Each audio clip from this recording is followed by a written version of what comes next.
you very much. Okay, so I've had some personal things going on in my life, so I'm very sorry if this talk is a little disorganized, but I promise it will have the content that I want to talk about. So thank you for having me. It's an honor to be here. I started in blockchain in 2014 when I started Tendermint because I was fascinated and really enthusiastic about Bitcoin ever since 2013. And I realized that proof of work consensus had to be replaced with something else, but there was nothing that could solve the nothing at stake problem. So Tendermint happened by digging through computer science research papers, and there happened to be some BFT consensus papers by DARPA. So now Tendermint is used in a lot of these proof-of-stake blockchains, including the Binance chain and even Ethereum 2.0. Like they understand Tendermint and they acknowledge it. So it's become a big deal. And then on top of that, we worked on Cosmos. So Cosmos is an internet of blockchains. The idea is to connect blockchains together by allowing blockchains to communicate to each other securely through packets or messages, basically through Merkle proofs. And Tendermint really enabled that because classical BFT consensus like Tendermint makes light client proofs really easy. Okay, so I was working on that. We were working on that, and then 2020 came around, and there was all this drama, and I started to realize I don't know people at all, and I don't know what's going on, but the world is really strange, and I start to get these feelings that maybe a lot of the people in this space are not really looking out for the best interest of everyone else. Maybe they're just kind of greedy, and most people are just kind of perhaps psychopathic. If they're in a space about blockchains and money, and they're entrepreneurs, I mean, they're driven, yes, but they're greedy. And I experienced a lot by meeting and working with these people. I mean, there are very good people that I've met who are interested in the technology and want to build and make the world a better place. But most people that you will meet after you build your company will probably want to just take what you build and make money off of it, sell it, and then leave you in the dust. So this talk is going to be about tying all those things together. All right, so after I experienced a lot of drama in Cosmos, I realized what we need is not a token-based system. We do need that, but we need a lot more. Namely, we need a better culture, we need better understanding, we need to cut through the bullshit that's created, this matrix that's created by the deep state and all that in order to confine us.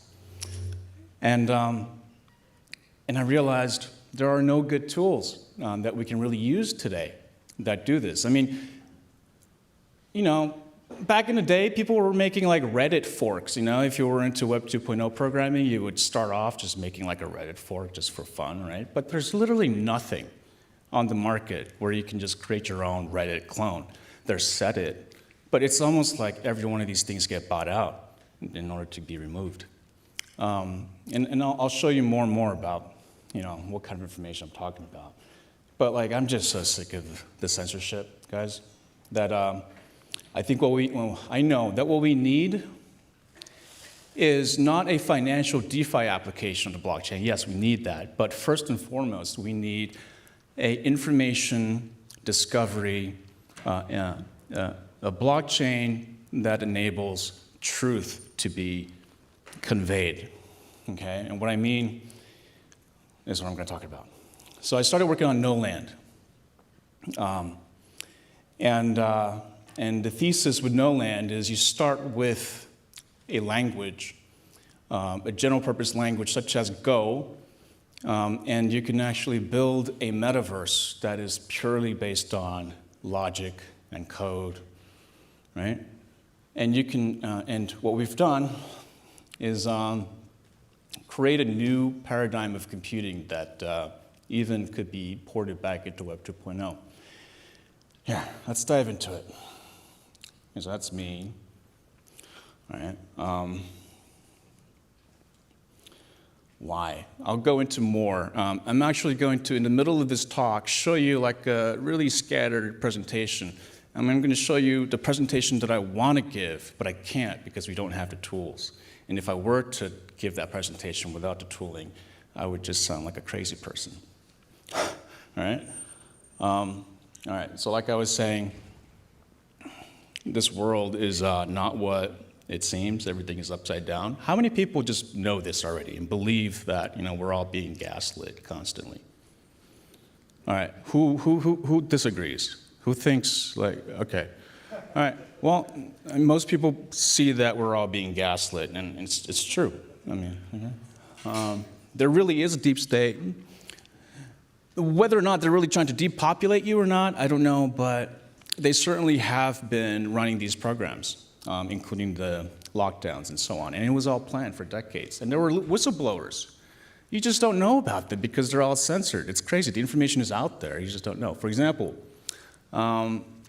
Representative McDonald in 1985 whistle blew live on TV that the Rockefeller Foundation, the Trilateral Commission, and the Council on Foreign Affairs was planning a decades-long coup to take over the world. Guess what? 2019, Rockefeller Foundation puts out the Lockstep pamphlet, and it happens to the T. I mean, if the information is out there, it's all true. What we need, though, is we need to cut through the censorship barrier, and we have to display the information in a way that people can understand it. Then all of our problems will almost just get solved, because our problems are contingent on censorship. And information is easy to copy. So in other words, as soon as we have an information platform, kind of like a new age future Wikipedia, that is better because it is not centralized, and it is better because instead of censoring, it allows moderators to split, right? And creates diversity of moderation and views. Through a permissionless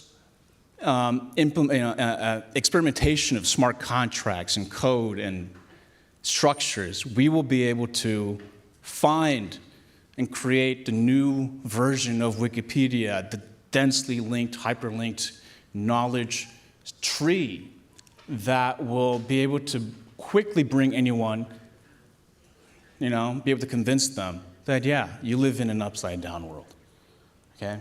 So that's what NoLand is about. I'm going to skip over it for time's sake. Just really quickly, Gno is the language.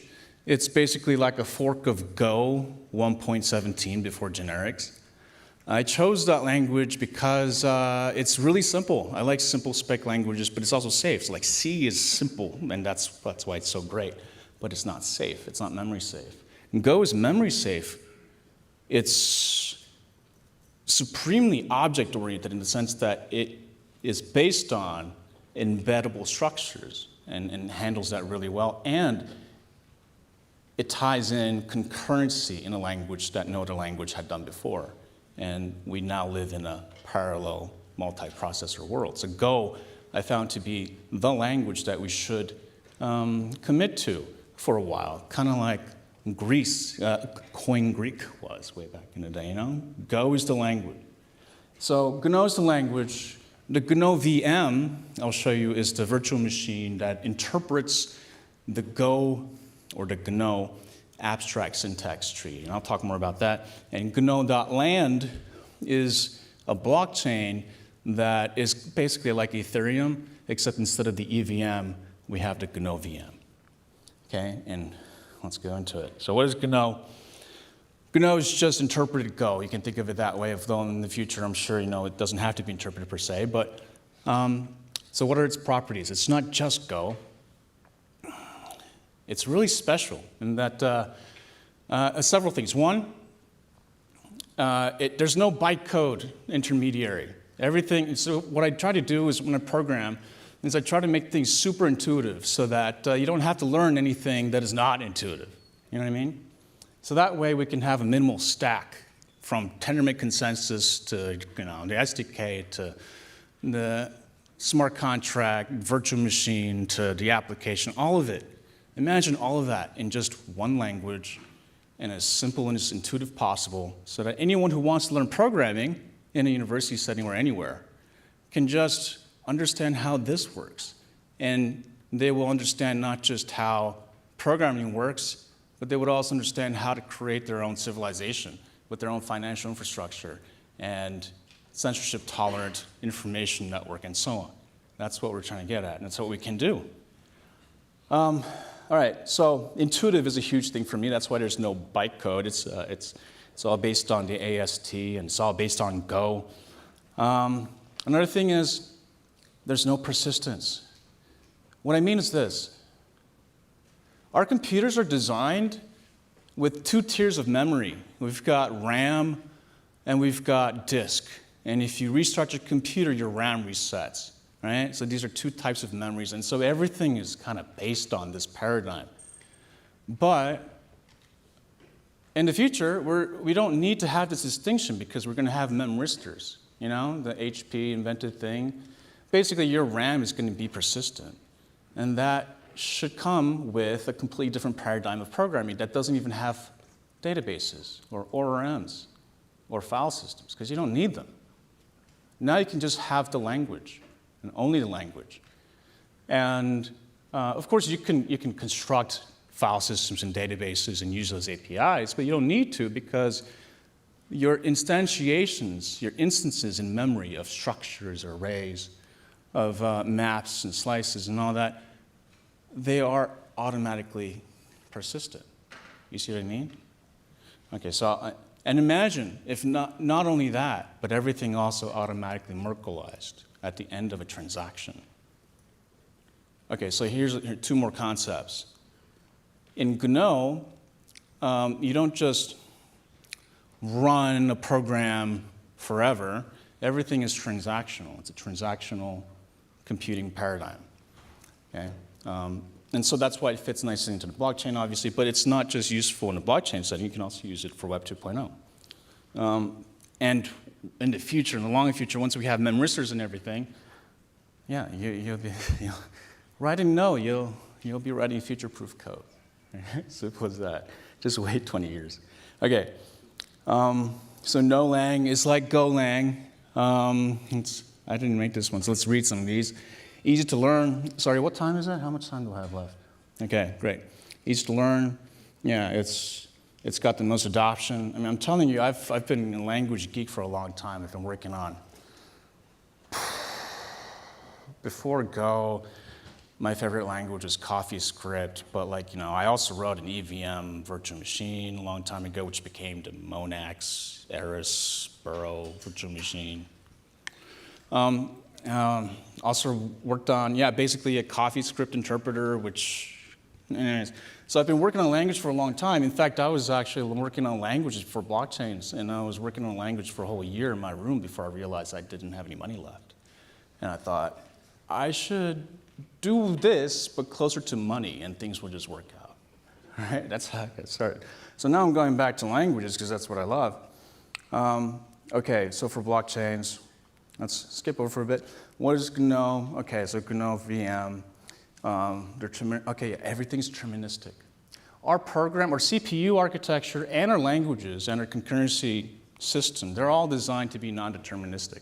Almost by design, maybe because the DoD doesn't want us to have BFT systems for missile systems, you know? I mean, like Tendermint, the BFT consensus algorithm that these blockchains use now was based on DARPA research for missile systems. You understand, right? And so they don't really want us using this. But so that's why they don't want determinism, because they don't want your missiles going somewhere you want, right?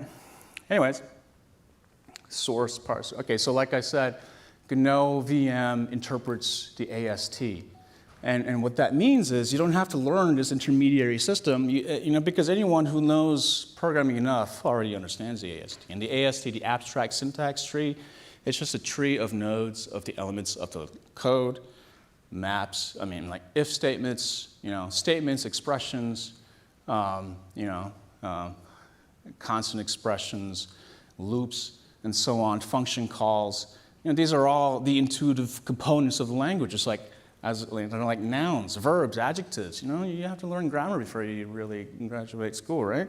So you already know the AST, or you should, and then you don't need a bytecode. If you have a bytecode, if you have an AST interpreter. I don't know, I've never seen anything like it, but I built it because I wanted it. Now it's awesome. You should check it out.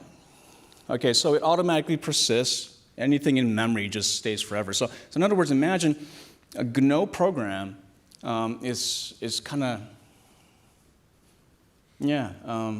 so it is a different paradigm of programming because you usually never have to worry about. Usually when you instantiate something or you might have a memory leak, it's not such a big deal, right? Because you can just restart your application; it'll still work, right? If you program it right. Well, you don't have to do that anymore, but so your program, your application can be very succinct, and it can just have the pure logic that you want to express and need to express without DBs or ORMs or anything. And it auto-Merkleizes, which means you can prove any state in NoLand through a Merkle proof.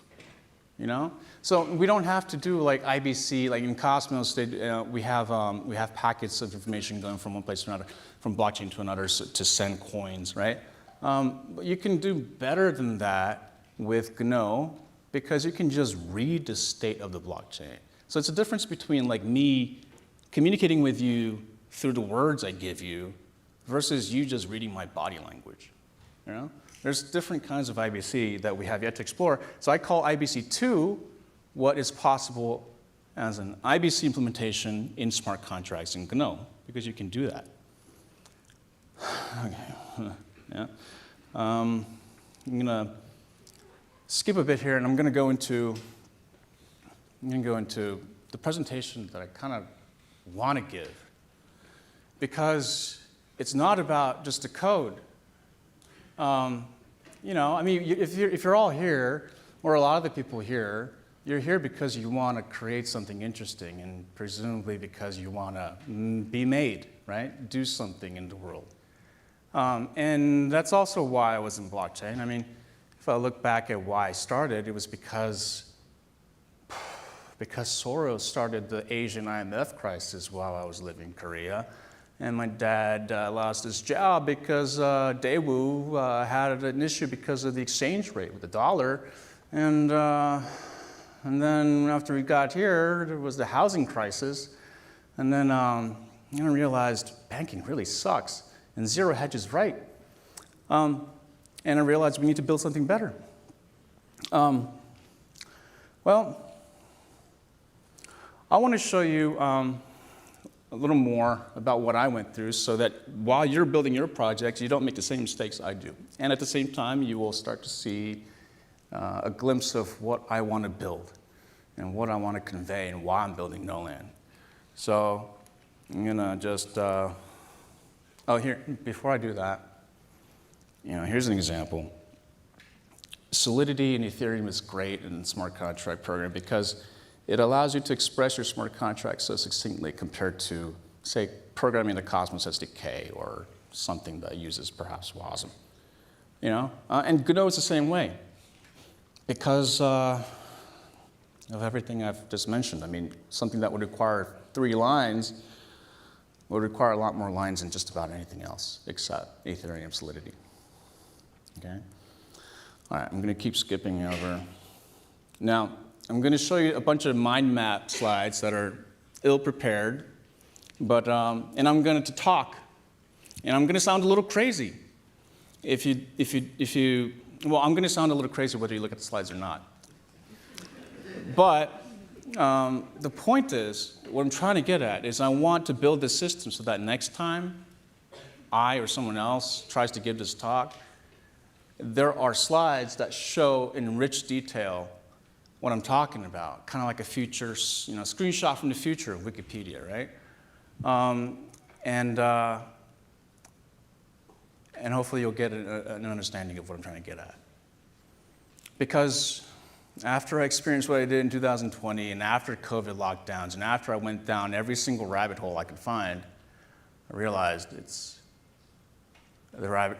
some of those are true, and we need to work on those right now because it's imminent. Okay? So here's the state of the world. Here's how I see it. There's clown world, which we are in right now. It's also called the New World Order, the same as the old world order.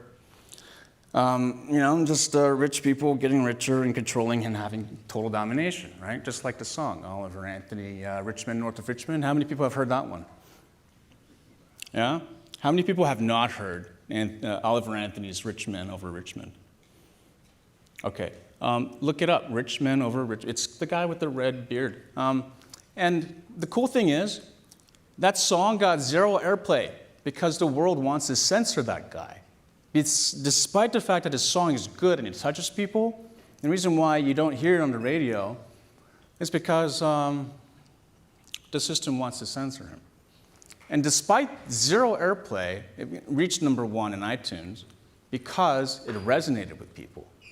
And it's because, and every time this kind of thing happens where, there's some kind of movement or some kind of thing about rich versus poor and class division, you then get more psyops. Like after Occupy Wall Street, we got all divided by racial, this and that, all kinds of things, right? They split us up. After Richmond, north of Richmond, they burned Maui down. I think it was a burn sacrifice, and it's trying to traumatize us again as a nation, just so that we don't talk about that song and have any ideas. You know what I mean? And if you look into the actual facts of what happened, such as how police didn't let cars come out and basically kill people, and how the police chief of Maui at the time was also the same police chief who was in Vegas, in the Vegas shootings, and there's like so many other things, I mean, once you go down one of these rabbit holes and realize this crazy thing is actually true, everything else starts to make more your mind becomes open to a lot more else, right? But in order to be convinced of it, you have to first choose so much data, but no one has time to do that. But if you condense it into a hyperlinked thing, you can dive into something randomly and actually verify yourself that one small thing is true. And every time you dive in, it's true, it's true, it's true. And you know empirically, probabilistically, that the whole thing is true. And that's what I want to create in NoLand. That's what we need in NoLand, something like that derives an information tree and manages permissionless annotations in such a way that despite people with different opinions and perspectives, you can construct views of reality based on profiles of censors or moderators and their preferences, but also allowing for these profiles to split and allowing for these profiles to be more local while we all have a shared common underlying store. Anyways, so I can talk about Chad. I call him Chad. So we're still in Chad's dream. If you don't know what I'm talking about, you should read about it. And it's, if you've seen The Matrix, you've seen that they're riding on the ship, Nebuchadnezzar. And the reason you should read the scripture from the Old Testament because it's interesting. Because what's happening is we are finally at the late stages of that story about civilizations.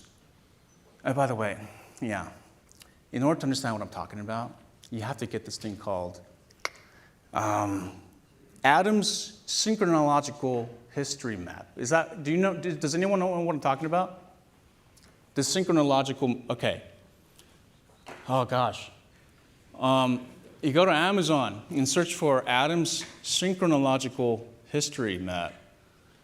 What it is it's a map of time starting from 5,000 years ago to the present day, and it spans from this area to the end of here. And every single, you just see civilization after civilization falling, rising. And you see Rome just towards the end here. And there's all this other stuff that we had forgotten, but it's just condensed in Scripture. That's why Scripture is important, because we've been through so many iterations of empires and civilizations, and we've learned something. That's why these Scriptures are important. But we live in a world now where you're deemed crazy if you even refer to those things. Oh, those are just ancient things, right? They're just ancient texts. Why would you even refer to them? It's because we live in a world that's trying to make us forget so that they can control us and gain total domination over us, so that they can enslave us, so that they can be our masters. And this is Babylon. You understand? The Jews escaped Babylon captivity, right? Because in Babylon, they were doing all kinds of things, including, I don't know, just degenerate shit, right? And they want to bring that back. It's been like that. That's all it is. That's why everything is so crazy. It's because we've been living in more or less of a Christian world, you know, and it's the truth. In the 1500s, the Vatican owned all of, right? All right. Anyways, so you see, I just sound crazy. And, you know, there's not enough rich, you know. But once this thing is done, as I'm talking about it, imagine if you can see what I'm talking about and that everything I say is backed with truth. All right, now, sorry, don't try to read that. Memristers, yeah, I mean, I want to talk about language and the relationship between the Celtic language and Koine Greek and Hebrew and English and even Korean. Gosh, I want to talk about mammon versus knowledge. I want to talk about why we should not focus on DeFi right now, but focus on knowledge systems. And I want to say, look, the freaking Jesus said this 2,000 years ago, you know, and he's right. I want to talk about, you know, the Ark of the Covenant. And it's a very small one, crazy one. None of the depictions of the Ark of the Covenant in popular media are right because none of them are according to spec. The wings of the cherubim should overcover the ark and the mercy seat. Why don't they show the proper thing? I don't know. Anyways, I'm going to go on. This is actually what I prepared. There's a lot of things I want to show blockchain engineers and people who want to enter this space. I want them to know everything that I've learned because it's key. But if I just talk about it without the backing data, I just sound like a religious nut. You know? The book of Revelation is so pertinent to today. In fact, it was written for multiple periods of time, but especially today. You know, and I can talk about, for example, the Revelation 12 prophecy.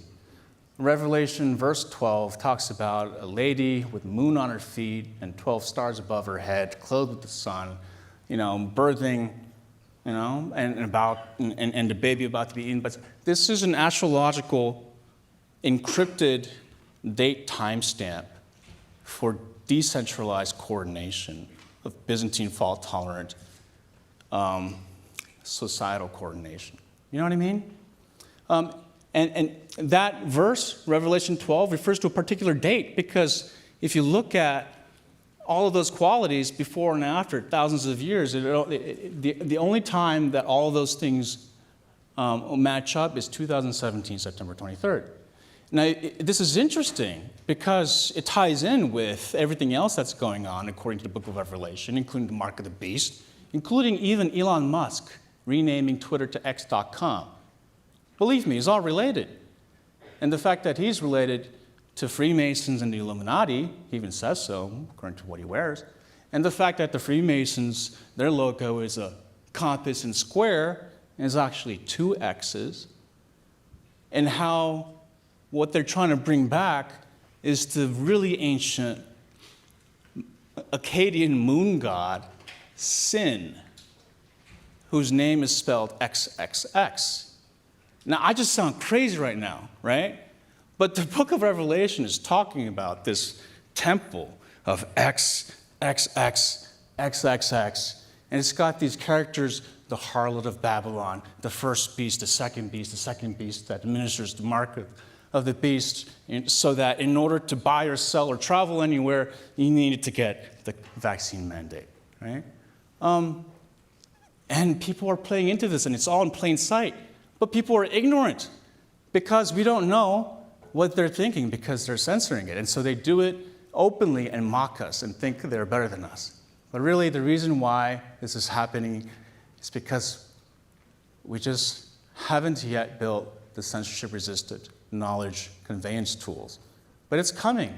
It's going to come in a year. It'll be done in a year. And then we will never live under the kind of censorship regime we've lived under ever again. I want to talk about the Jubilee. And I want to talk about how the number 50 is important.